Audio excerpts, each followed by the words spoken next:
২৪ বছর অপেক্ষার পর আবারও বিশ্বকাপের মঞ্চে ফিরছে ফুটবলের সবচেয়ে উত্তপ্ত এক দ্বৈরথ আর্জেন্টিনা বনাম ইংল্যান্ড। যে লড়াই শুধু দুই দলেরই নয়, বরং ইতিহাস, রাজনীতি, আবেগ আর প্রতিশোধেরও।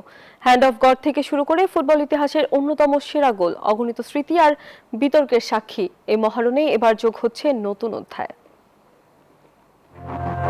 ২৪ বছর পর বিশ্বকাপের মঞ্চে মুখোমুখি আর্জেন্টিনা ও ইংল্যান্ড। আটলান্টায় এটি শুধু একটি সেমিফাইনাল নয়, বরং কয়েক প্রজন্ম ধরে বয়ে চলা এক ফুটবল যুদ্ধের নতুন অধ্যায়। আর এই মহারণে ক্যারিয়ারের শেষ প্রান্তে এসে প্রথমবার বিশ্বকাপে ইংল্যান্ডের বিপক্ষে খেলবেন লিওনেল মেসি।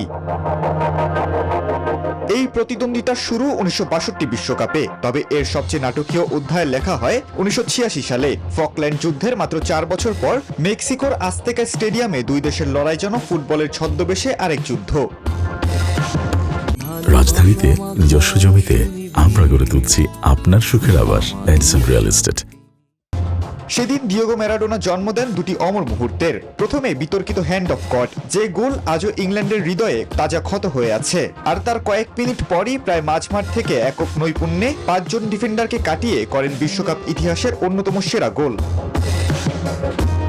এক ম্যাচেই তিনি হয়ে ওঠেন একই সঙ্গে নায়ক, খলনায়ক এবং কিংবদন্তি। আর্জেন্টিনা সেই ম্যাচ জেতে ২-১ ব্যবধানে, পরে জিতে নেয় বিশ্বকাপও। ২০০২ সালের বিশ্বকাপের গ্রুপ পর্বে আর্জেন্টিনার বিপক্ষে জয় পেয়েছিল ইংল্যান্ড। সেই না ভোলা স্মৃতি, যুদ্ধের ছায়া আর ফুটবলীয় অহংকার নিয়েই আবারও মুখোমুখি দুই চিরপ্রতিদ্বন্দ্বী। খালেদুল ইসলাম, তানভীর, নিউজ 24।